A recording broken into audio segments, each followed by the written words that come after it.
Good morning, everyone, or good afternoon, depending on where you're seated. It's my pleasure to welcome you here today and to welcome Abe Denmark, who is going to present to us the main arguments from a new book of his on U.S. strategy in the Asian century. But before turning to Abe, let me make just a few introductory remarks of the subject and of Abe. With increasing frequency and urgency, policymakers argue today that we've come to an inflection point in international affairs. We hear arguments about fundamental changes that are evident in the distribution of power in the international system, even in the nature of power itself.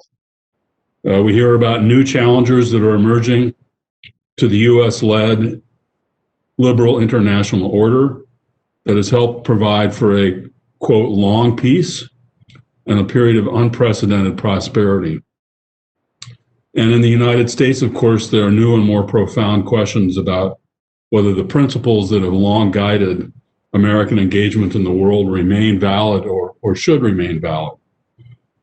And all of these macro level questions come home to roost in Asia, where we see a shifting balance of power and a more complex balance of power than before, where we see an emergence of a more assertive China and a nuclear arming North Korea, and where we see new and deeper questions about America's will and capacity to remain engaged as a force for stability and good in the region. Thus, there is an urgent need today for new strategic thought about the region and about the American role in it. And there's no one better suited to this task than our speaker today, Abe Denmark. Abe is director of the Asia program at the Woodrow Wilson International Center for Scholars. He's also a senior fellow at that center's Kissinger Institute on China in the United States. He serves also as an adjunct professor at Georgetown University School of Foreign Service, and he has previous experience with the National Bureau of Asian Research and the Center for New American Security. And I had the pleasure of serving together with Abe in the Office of the Secretary of Defense when he served as Deputy Assistant Secretary for East Asia. And we collaborated on official deterrence dialogues with Japan and South Korea, and on efforts to promote strategic stability dialogue with China. As I briefly hinted at the start, Abe is the author of a new book entitled U.S. Strategy in the Asian Century, Empowering Allies and Partners. This is published by Premier Academic Press, the Columbia University Press. I want to congratulate Abe on his new publication. That's a great credit. It's a pleasure to welcome you to Livermore Laboratory this morning. Our ground rules are that Abe will speak. Are you speaking on the record today? Yes, we're recording. And we'll show some slides to help facilitate discussion. He'll speak for 30 to 45 minutes, and then I will field the questions. If you'd like to join the conversation at that point, please raise your hand electronically or simply send me on the chat function the question you'd like to have entered into discussion. Without further ado, Abe, thanks so much for making the time to do this. Over to you. Thank you, Brad. It's great to see you. Thank you so much for inviting me, for having me here. It's a pleasure and an honor to be with all of you. I wish I could be there in person. I always love my visits to Lawrence Livermore, and I wish I could be there in person rather than in my basement in Maryland, but here we are. And it's a real pleasure, thrill, and honor for me to be presenting with you all today. I'll be going over the main arguments of the book that I published. I've developed some slides, as Brad can certainly tell you. When we leave the Pentagon, we're legally obligated to use PowerPoint as often as possible. And so I have developed slides for this, both to keep things fresh and also to fulfill my legal obligations to the Pentagon. And I will start sharing the slides now. Okay. So again, the book is called U.S. Strategy in the Asian Century, Empowering Allies and Partners. I'm going to talk a bit about the impetus for this book, as well as its main arguments. So first, let me just start that the views expressed in this presentation in the book are mine alone, not those of the publisher, Columbia University Press, or of the Wilson Center, or of the U.S. government, just to make sure we're all clear. So the foundations of this book are the book was a long time in coming, to be honest. I started the book actually before I went into the Pentagon as an effort to talk about U.S. allies and partnerships in Asia. There was a general sense, there has been a general sense for a long time that we need our allies to do more, but there was no real clarity on what we wanted our allies to do, why, what are some of the underlying thinking about that. So to me, the book was an opportunity to dig into some of those issues. But I was having some trouble starting. And what really helped actually was when Prime Minister Abe from Japan visited the White House in April of 2015. I was just about to join the Pentagon, and I was invited to attend the welcoming ceremony at the White House with the Prime Minister. And the U.S. and Japan had just finished finalized new guidelines for defense cooperation, which renewed the U.S.-Japan alliance to be broader, deeper, more effective at meeting current and emerging challenges. What struck me was when President Obama said that our alliance is an alliance focused on the future. Not just the military, but they also discussed trade, human rights, climate change. But he also noted the visit's historical significance, and that's what really got me started on this book, was thinking about the historical significance of that visit. 55 years earlier, in 1960, President Eisenhower welcomed Prime Minister Abe's grandfather, Prime Minister Kishi, to the White House. And it was this visit that really struck me, and I thought about a lot on that warm spring day in Washington. They signed a treaty that endures to this day, committing America and Japan to what they referred to as an indestructible partnership. It wasn't easy for either side, or for either person individually, I expect. Eisenhower had initially been elected to get the United States out of a war in East Asia, and he was committing the United States to defending an ally from aggression in the same region. And for Kishi, this was a deeply unpopular move that eventually led to his resignation as prime minister. Moreover, it must have been difficult for the two men personally. They both played significant roles on different sides of the war just 15 years before. But they were able to put the past aside and come together for the good of their countries. And it's that history and the adjustments to the alliance that were finalized that spring in 2015 that really inspired this book. Both of these reminded me that alliances and strategies evolve, and they must evolve and change with the times, or else they risk irrelevance and failure. So that's really what this book is about. It's about the Indo-Pacific, while it remains the most geopolitically significant region of the world, but its rise, and especially the rise of China, represent a fundamental change to the balance of power and a challenge to the post-war liberal order. So this book seeks to explain the nature of that change, its implications for the United States, and how Washington can adjust its approach to ensure American power and leadership in the Indo-Pacific well into the future. So there's four core arguments to this book.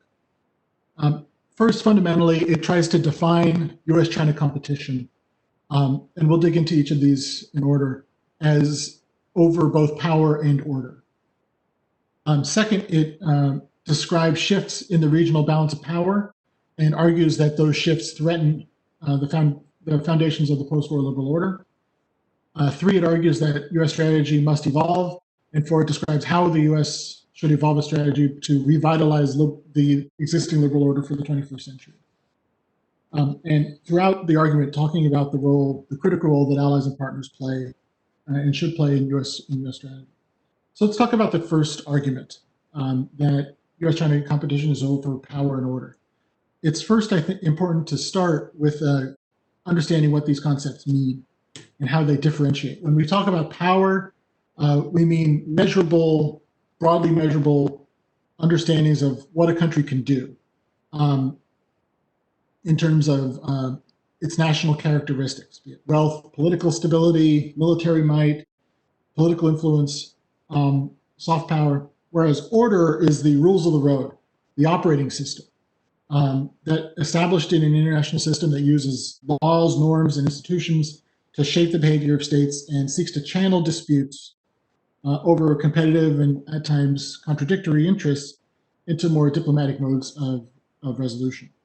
And this is an important distinction because often in discussions with Chinese colleagues, I found that the two concepts often get confused, with Americans talking about their concerns about Chinese approach to order, whereas the Chinese interpreting that as US objections to the rise of Chinese power. And so I think it's important to distinguish these things, both in terms of understanding the nature of the competition, but also in terms of framing and shaping how the United States should respond to these challenges, to this competition. And the book argues that in Asia, power shapes order, and that the regional order for centuries in Asia has been shaped, determined by the regional distribution of power. That when China was the dominant power, the regional order was very China-centric. That with Japan, when Japan sought to rise to power, they tried to establish the Greater East Asian Co-Prosperity Sphere. But really that after the war, the United States establishing a liberal order based on American interests, but also American values that really defined how the order was shaped. The book goes into this in great detail, but I'm going to focus mostly on the post-war liberal order for the purposes of this presentation. And what that actually means. Broadly speaking, it's an order based on robust international laws, norms, institutions in which countries operate within these institutions in order to try to peacefully resolve their disputes and their conflicting interests. And the book goes into the detail about what the key principles of this order are. We'll get into that in a bit. But the key point for now is that this liberal order has been greatly beneficial for the United States, yes, but also in Asia. And the book argues that no region has benefited more from the liberal order than Asia. The rise of Japan and Korea, then the Asian tigers of Southeast Asia, and more recently, India and China. They, of course, owe their development to the decisions of their leaders, the hard work of their people, but also due to the international environment that they lived in, which was largely stable and facilitated their rise, their ability to focus on domestic economic development in a relatively stable and safe international environment.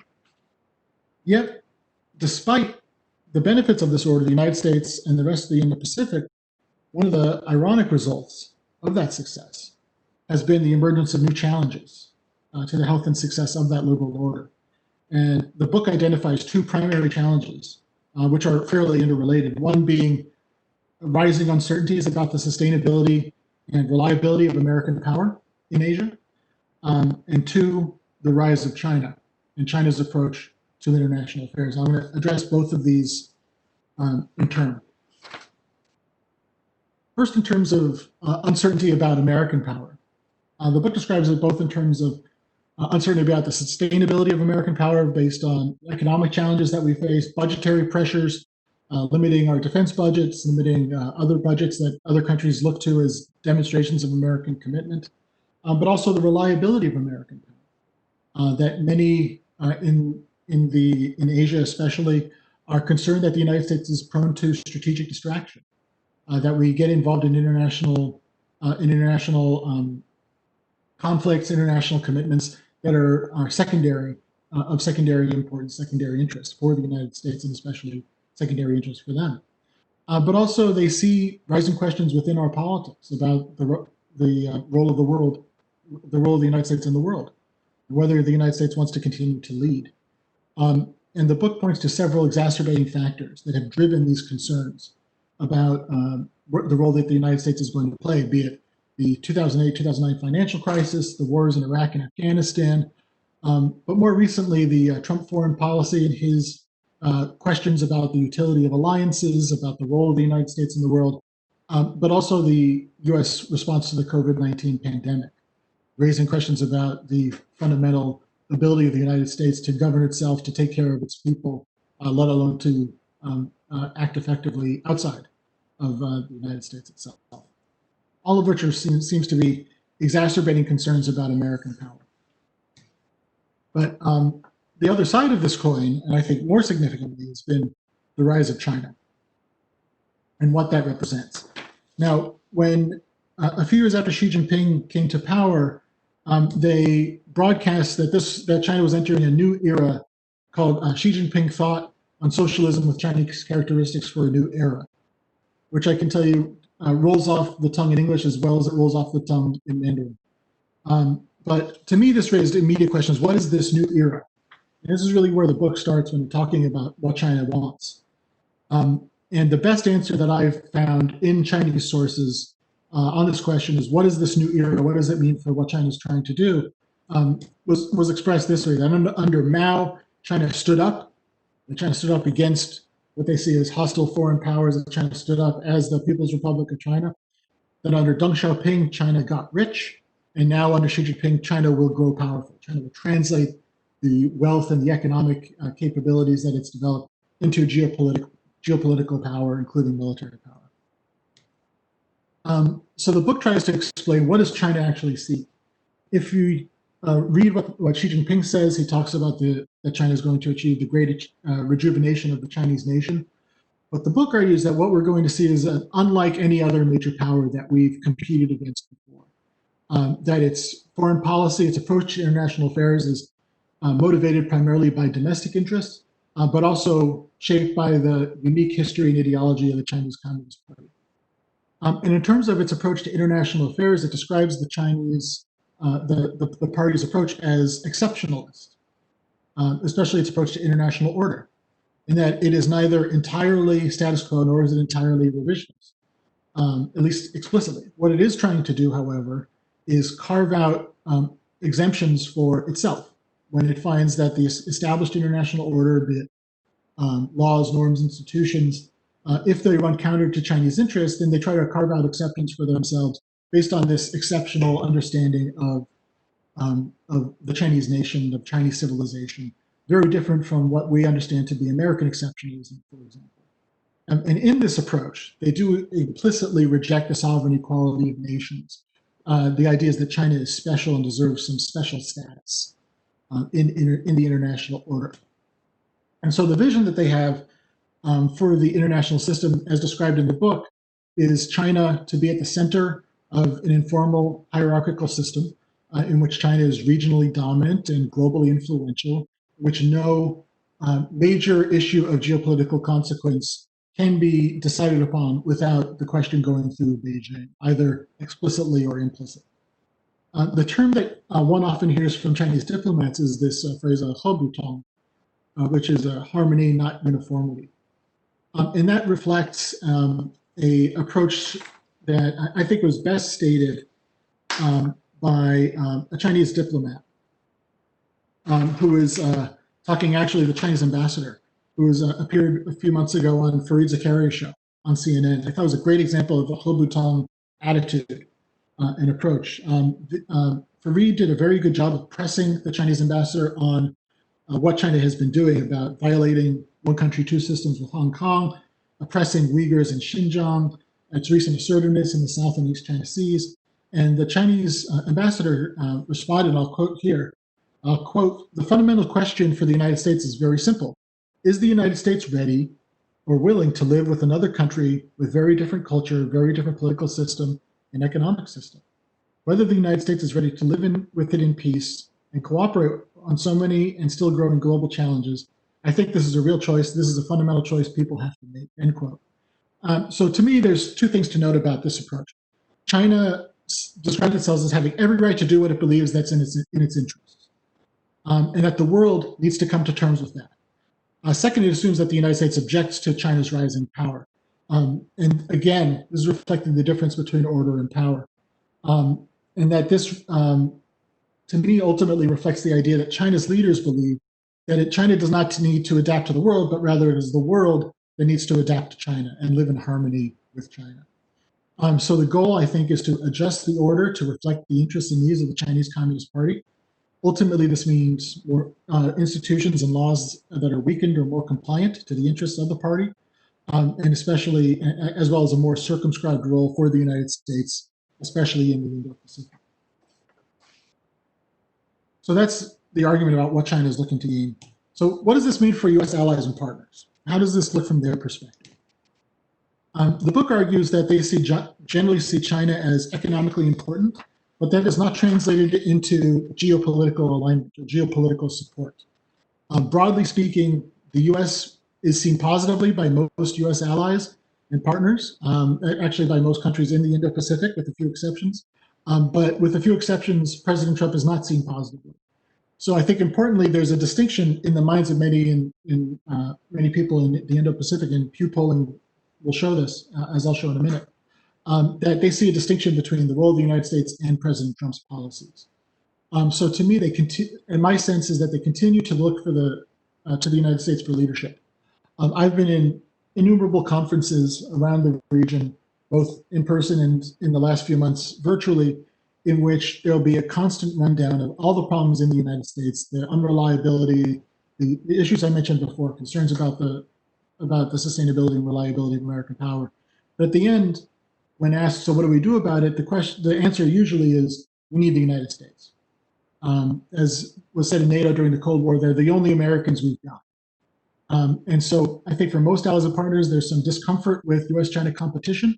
And there's concern that they'll be pressured to abandon what I describe as a complex hedging strategy, which I'll describe in a minute, for explicit alignment to one side or the other,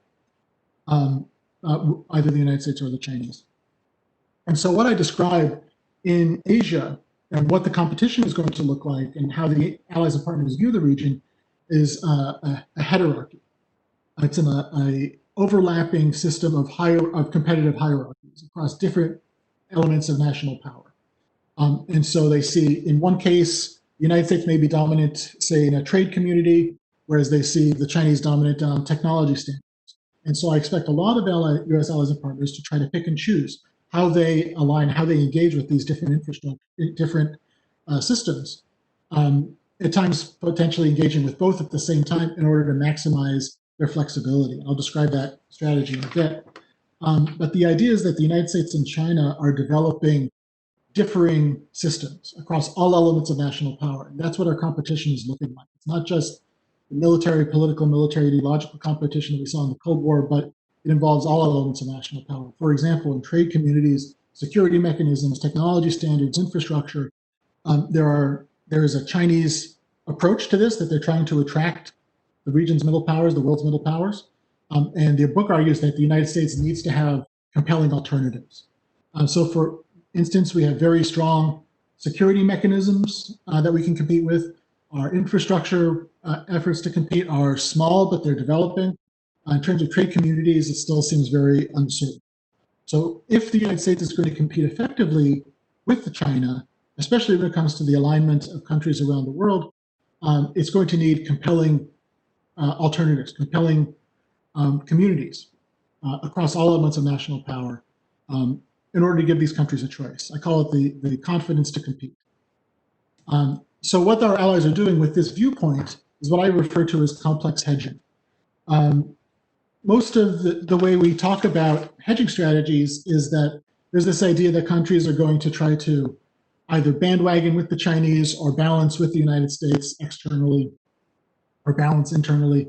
The argument of the book is that they're actually pursuing all of these strategies simultaneously to maximize the flexibility, that countries that are firmly aligned with the United States will try to externally balance with the United States as best they can, but especially during the Trump administration, they're also balancing externally without the United States, while also balancing internally, developing their own capabilities so that they're less dependent on the United States, while at the same time trying to somewhat engage with China to minimize the blowback from Beijing in areas of dispute by trying to avoid antagonizing them, enhancing connectivity, at times even supporting Beijing's initiatives to, again, maximize their flexibility in the midst of such uncertainty. So I mentioned before in the views of allies and partners, this is recent Pew polling on how the region views President Trump, how the region views the United States. And again, you'll see, with a few exceptions, India and the Philippines being primary. There's low confidence in President Trump doing the right thing in regards to world affairs, but still, again, with the exception of Indonesia, favorable views of the United States generally.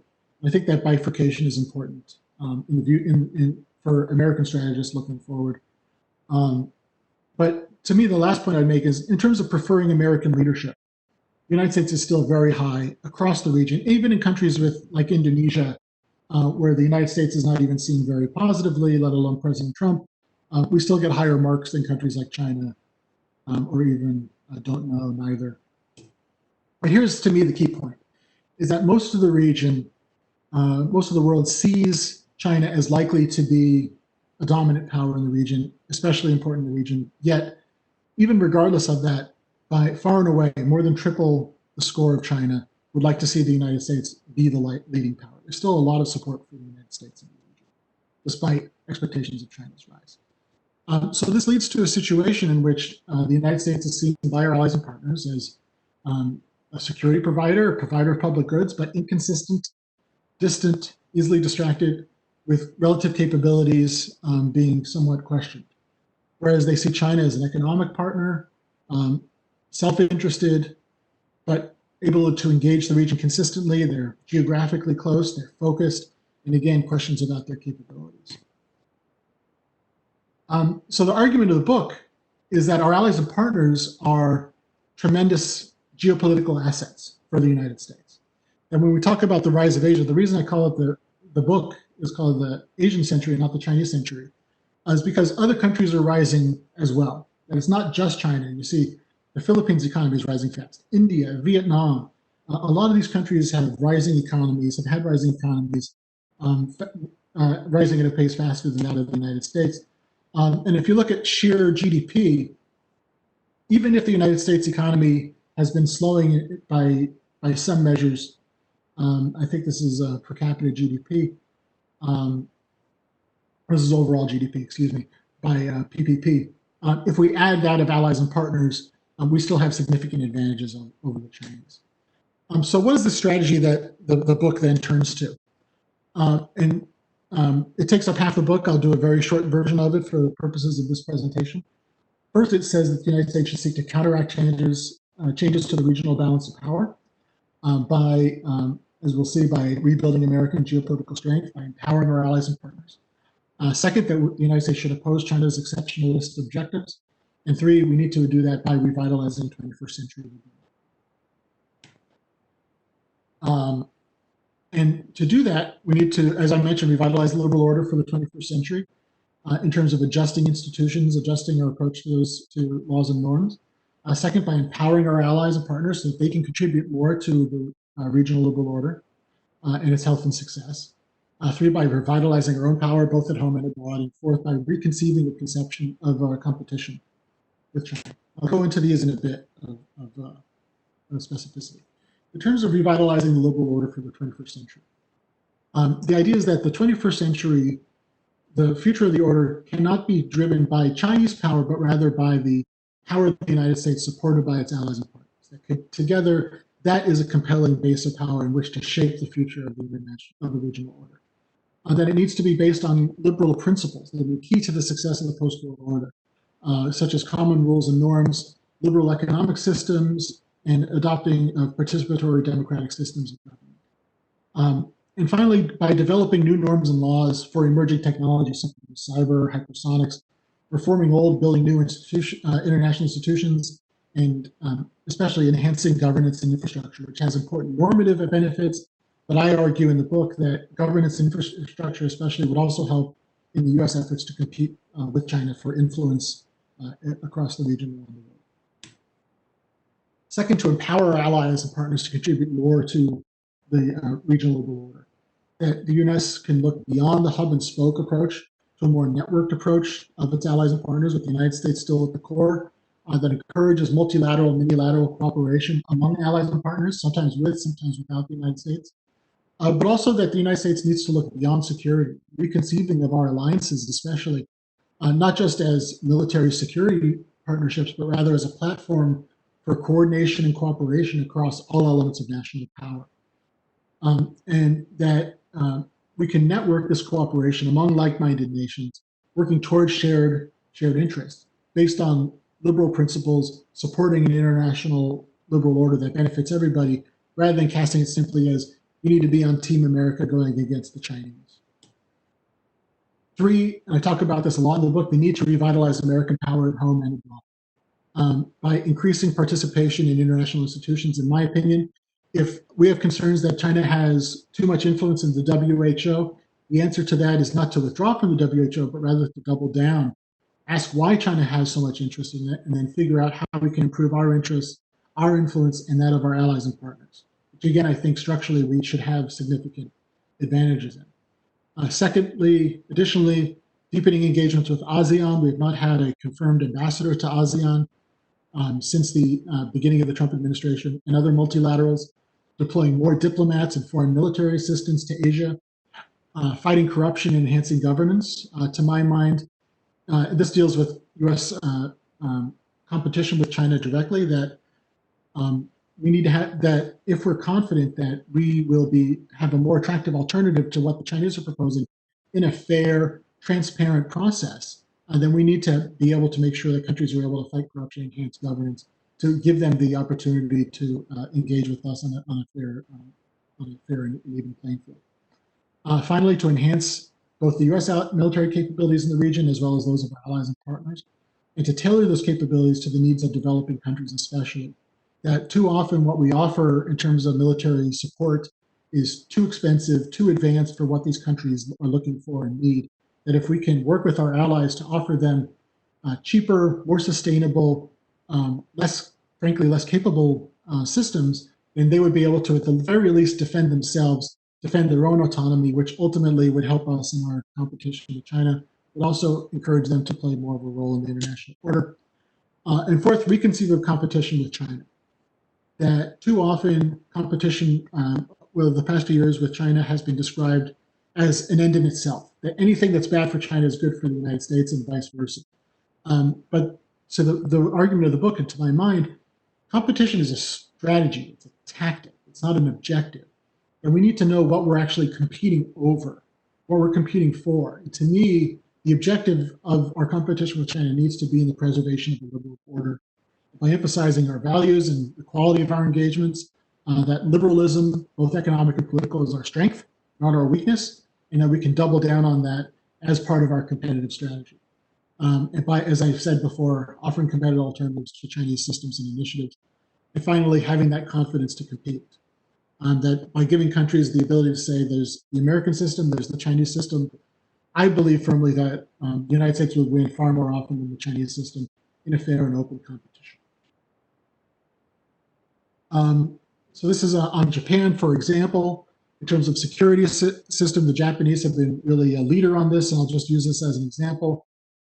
With Japan pursuing offensive strike, missile defense, island defense, maritime security, all of which, to my mind, is in the interest of the United States, and we should help them to work with that. That Japan has been a leader in strengthening bilateral and regional economic integration, especially since the United States left the Trans-Pacific Partnership. I think that's a positive trend that the United States should encourage and try to support, as well as Japan establishing this technology fund across the Indo-Pacific to support more liberal, more trustworthy sources of technology and distribute that technology to developing countries. Again, I think is a good example of liberal leadership. Let me fast ahead here for time's sake to the conclusion that we're not going to be able to return to 2016. Post-COVID, post-Trump, whenever that is, we can't return to 2016, that the world has changed, perceptions of the United States has changed, and that we need to address the region for what it is.